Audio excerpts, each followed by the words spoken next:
Okay, ಈಗ ಕನ್ನಡದಲ್ಲಿ ಒಂದು ಟ್ರೆಂಡಿಂಗ್ ಇದೆ ಸರ್. ಅಂದ್ರೆ ಒಬ್ಬ ನಟ ನಿರ್ದೇಶನ ಮಾಡಿದಾಗ ಅವರು ಕ್ಲಿಕ್ ಆಗಿರೋದು ತುಂಬಾ ಹೆಚ್ಚಿದೆ. ಈಗ ಉಪೇಂದ್ರ ಸರ್ನ ತಗೊಳ್ಳಿ, ದುನಿಯಾ ವಿಜಯ್ ಆಗಿರ್ಬೋದು, ಹಾಗೆ ರಿಷಬ್ ಶೆಟ್ಟಿ ಅವರಾಗಿರ್ಬೋದು. ಸೊ ಅವರೆಲ್ಲ ಆಕ್ಟರ್ಸ್ ಆಗಿ ಜರ್ನಿ ಶುರು ಮಾಡಿ ಆಮೇಲೆ ಡೈರೆಕ್ಟರ್ ಆಗಿ ಒಳ್ಳೆ ಹೆಸರನ್ನ ಸಂಪಾದನೆ ಮಾಡಿರುವಂತವ್ರು.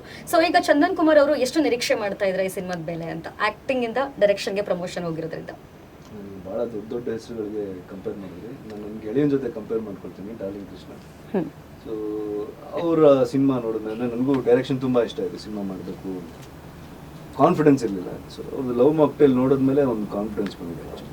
So inspired me to do the movie. ಅಷ್ಟೇ. ಅದು ಬಿಟ್ಟು ನೀವೇ ಹೇಳಬೇಕು ಏನು. ಓಕೆ, ಬಟ್ ಉದಾಹರಣೆಗಳನ್ನು ನೋಡಿದಾಗ ಆಕ್ಟರ್ ಡೈರೆಕ್ಟರ್ ಮಾಡಿ ಗೆದ್ದಿರುವಂತ ಉದಾಹರಣೆಗಳು ತುಂಬಾ ಇದೆ ಇಂಡಸ್ಟ್ರಿಯಲ್ಲಿ. ಸೊ ನಿರೀಕ್ಷೆ ತುಂಬಾ ಜಾಸ್ತಿ ಅಂತಾನೆ ಹೇಳ್ಬೋದು ನಾವೆಲ್ಲ. ನನಗೆ ಒಳ್ಳೆ ಸಿನಿಮಾ ಬರ್ತಾ ಇದ್ದಾಗ ನಾನೇ ಪೆನ್ ಹಿಡಿಬೇಕಾಯಿತು. ಸೊ ಅವಾಗ ಅಫ್ಕೋರ್ಸ್ ನಾನು ಸಿನಿಮಾ ಮಾಡ್ತೀನಿ, ನಾನೇ ಪ್ರೊಡ್ಯೂಸ್ ಮಾಡ್ತೀನಿ ಅಂದಾಗ ಬೆಸ್ಟ್ ಏನು ಮಾಡ್ಬೋದು ಅಂತ ಯೋಚನೆ ಮಾಡ್ತೀನಿ. ಎಲ್ಲೂ ಫ್ಲಾಸ್ ಇಲ್ಲದೆ ಪ್ರತಿಯೊಂದನ್ನು ಕನ್ವಿನ್ಸ್ ಮಾಡೋಕ್ಕೆ ಟ್ರೈ ಮಾಡ್ತೀವಿ. ಪ್ರತಿಯೊಂದು ಟ್ವಿಸ್ಟ್ ಪ್ಲಾಟ್ ಎಲ್ಲನೂ ಜನಕ್ಕೆ ತಲುಪೋ ಹಾಗೆ, ಎಲ್ಲ ಅರ್ಥ ಆಗೋ ಹಾಗೆ ಮಾಡ್ತೀವಿ. ಅದು ಮಾಡ್ತಾ ನಾವು ಕನ್ಫ್ಯೂಸ್ ಆಗಿಬಿಡ್ತೀವಿ actually. So once you do reverse screen plan ಸ್ವಲ್ಪ ಕನ್ಫ್ಯೂಸ್ ನಾವು ಆಗ್ತೀವಿ. ಬಟ್ ಕ್ಲಾರಿಟಿ ಸಿನಿಮಾ ಮುಗಿದು ಸ್ಕ್ರೀನ್ ಮೇಲೆ ನೋಡಿದಾಗ ಪ್ರತಿಯೊಂದಕ್ಕೂ ಕ್ಲಾರಿಟಿ ಸಿಕ್ಕಿರುತ್ತೆ. Okay, so it's good that ನಾವು ಬೇರೆ ಸಿನಿಮಾ ನೋಡಿ ಬೇರೆ ಕಥೆನ ಕೇಳಿ ಅದಕ್ಕೆ ಕಮೆಂಟ್ ಮಾಡ್ತೀವಿ, ಚೆನ್ನಾಗಿದೆಯೋ ಚೆನ್ನಾಗಿಲ್ವೋ, ಅದು ಬೇಕಿಲ್ಲ ಇದು ಬೇಕು.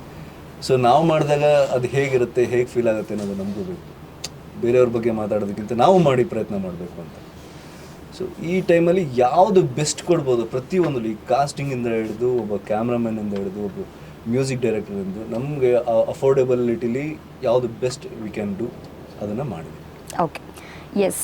ವಿನಯ್ ಗೌಡ ಅವರೇ, ಈ ಒಂದು ಸಿನಿಮಾ ರಾಮ್ ಕಾಮ್ ಜನರ ಆಗಿರುವಂಥ ಒಂದು ಮೂವಿ, ಒಂದು ರೊಮ್ಯಾಂಟಿಕ್ ಕಾಮಿಡಿ ಸಿನಿಮಾ. ಸೊ ಈ ಒಂದು ಸಿನಿಮಾದಲ್ಲಿ ಆಂಟಿ ವಿಲನ್ ರೋಲ್ಗೆ ಎಷ್ಟು ಸ್ಕೋಪ್ ಇದೆ ಅಂತಾನೆ? Anti hero, yeah sir. See, ಆ ಒಂದು character what he has written, ಅದು ಒಂದು you can say it is it plays a very important role in this whole journey. And ಇದಕ್ಕೆ ಮುಂಚೆ ಒಂದು ಪ್ರಶ್ನೆ ಕೇಳಿದ್ರಲ್ಲ, ಆ್ಯಕ್ಟರ್ ಆಗ, ಡೈರೆಕ್ಟರ್ ಆಗ, ಪ್ರೊಡ್ಯೂಸರ್ ಆಗ, he is jack of all the trades. ಏಕೆಂದರೆ ಆ್ಯಕ್ಟರ್ ಆಗಿ ಅವರು he is done a best job, ಡೈರೆಕ್ಷನಲ್ಲಿ he is done a brilliant job. As a producer, he is yet to do his job. Only for me. Okay. Andre, see. Yeah. Defender ಒಂದು defender gift ಬರೋದಿದೆ. ಅದನ್ನ ನೀಟಾಗಿ box ಅಲ್ಲಿ ಹಾಕಿ ಕೊಡ್ತೀನಿ. So coming back to my character, yes, ತುಂಬಾ important ಒಂದು part ನಲ್ಲಿ ಪ್ಲೇ ಆಗುತ್ತೆ. ಅಂಡ್ ಸಿನಿಮಾ ನೋಡೋದ್ರಿಂದ ಗೊತ್ತಾಗುತ್ತೆ. ನನ್ನ ಕ್ಯಾರೆಕ್ಟರ್ ಬಗ್ಗೆ ಜಾಸ್ತಿ ನಾನು ಹೇಳೋದಕ್ಕಾಗೋದಿಲ್ಲ. ಓಕೆ, ಸೊ ಹಾಗಾದ್ರೆ ಫುಲ್ ರಾ ವಿನಯ್ ಗೌಡ ಅವರ ನೋಡ್ಬೋದಾ, ರೊಮ್ಯಾಂಟಿಕ್ ವರ್ಷನ್ ಆಂಟಿ ಹೀರೋ ನೋಡ್ಬೋದಾ? ಆಂಟಿ ಹೀರೋನೇ ಅಲ್ಲ, ಅಲ್ವೇ ಅಲ್ಲ. Is not anti, is in favour of hero ಅಲ್ಲ.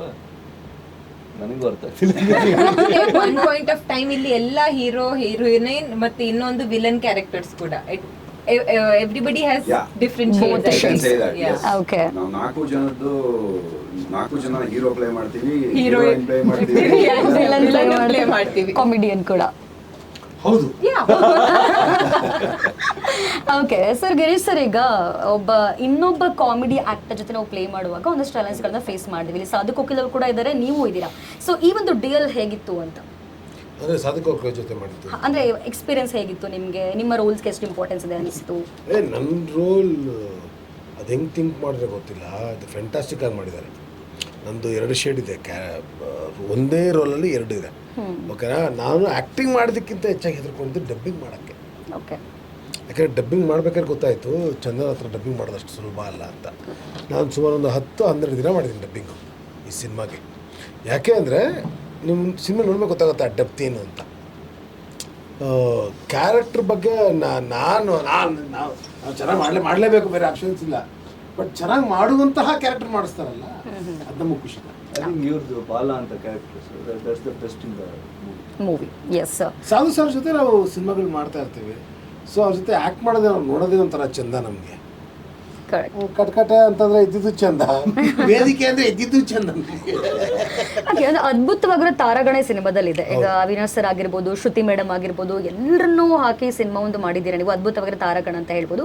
And what is the strength of this movie ನಿಮ್ಮ ಪ್ರಕಾರ?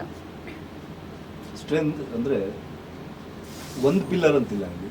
ಸೊ ಎಲ್ಲ ಏನಂತಾರೆ ಭಾರನೂ ಎಲ್ಲರ ಮೇಲೂ ಡಿಸ್ಟ್ರಿಬ್ಯೂಟ್ ಆಗಿದೆ. ಕರೆಕ್ಟ್. ಎಲ್ಲ ಕ್ಯಾರೆಕ್ಟರ್ಸು, ಎಲ್ಲ ಆರ್ಟಿಸ್ಟ್ಗಳು, ಎಲ್ಲ ಟೆಕ್ನಿಷಿಯನ್ಸ್ಗಳು ಅವ್ರವ್ರದ್ದೇ ಆದ ಭಾರನ ಹೊತ್ಕೊಂಡಿದ್ದಾರೆ. ಸೊ ನನಗೆ ತುಂಬ ಅದು ಈಸಿ ಆಯಿತು. ಸೊ ಅದೆಲ್ಲರಿಗೂ ಮೇಲೊಬ್ಬರು ಗುರುಗಳಿದ್ದಾರೆ, ಮೇಲ್ಛಾವಣಿ ಟೆರೆಸ್ ಅಂತ ನಮ್ಮ ಸುದೀಪ್ ಸರ್. ಕರೆಕ್ಟ್. ಸೊ ತಾರಾಗಣ ಅಷ್ಟು ಅದ್ಭುತವಾಗಿರೋದು, ಆಪ್ಟ್ ಆಗಿರೋದು ಕ್ಯಾರೆಕ್ಟರ್ಸ್ಗೆ. ಶ್ರುತಿ ಮೇಡಮ್ ಅವರೇ ಅಂದ್ಕೊಂಡಿರಲಿಲ್ಲ ಯಾವತ್ತಾದ್ರೂ ನಾನು ಲಾಯರ್ ಕ್ಯಾರೆಕ್ಟರ್ ಮಾಡ್ತೀನಿ ಅಂತ. ಅವಿನಾಶ್ ಸರ್ ಅಂತೂ ಜಡ್ಜ್ ಅಂದರೆ ಬೋರಿಂಗ್ ಅಲ್ವಾ, ಇಲ್ಲ ಸರ್ ನೀವು ಬನ್ನಿ, ಸಾಧು ಸರ್ ಕಾಂಬಿನೇಷನ್ ಫಂಟಾಸ್ಟಿಕ್ಕಾಗಿ ಬಂದಿದೆ. ನೀವು ಎಲ್ಲೂ ಜಡ್ಜ್ ಅಷ್ಟು ಕಾಮಿಕಲ್ ಆಗಿ ಒಂದು ಇಂಟ್ರಾಕ್ಷನ್ ಇರುತ್ತೆ ಅಂತ ನಿಮ್ಗೆ ಅನ್ಸೋದು ಇಲ್ಲ. ಯಾಕಂದರೆ ಜಡ್ಜ್ ಯೂಶಲಿ ತುಂಬ ಸೀರಿಯಸ್ ಕ್ಯಾರೆಕ್ಟರ್, ಆಮೇಲೆ ಬರೀ ಹೊಡೆಯೋದು ಅಥವಾ ಜಡ್ಜ್ಮೆಂಟ್ ಓದೋದು ಅಷ್ಟಲ್ಲೇ ಇರ್ತದೆ. ಅವಿನಾಶ್ ಸರ್ದು ತುಂಬ ಅದ್ಭುತವಾಗಿದೆ. ಹಾಗೆ ಗಿರಿ ಅವ್ರದ್ದು, ವಿನಯ್ ಅವ್ರದ್ದು, ಎಲ್ಲರದ್ದು. So it is very much balanced. ಯಾರ ಮೇಲೂ ಭಾರ ಇಲ್ಲ, ನನ್ನ ಮೇಲೂ ಇಲ್ಲ. ಈಕ್ವಲ್ ಆಗಿದೆ ವೇಣು ಸರ್ ಕೂಡ ಅವ್ರದ್ದು ಏನು ಸೊ ಒಂದು ಸ್ಟ್ರೆಂತ್ ಅಂತ ಹೇಳಕ್ಕಾಗಲ್ಲ, ಎಲ್ಲ ಎಲಿಮೆಂಟ್ಸ್ ಕೂಡ strength of the movie. Okay.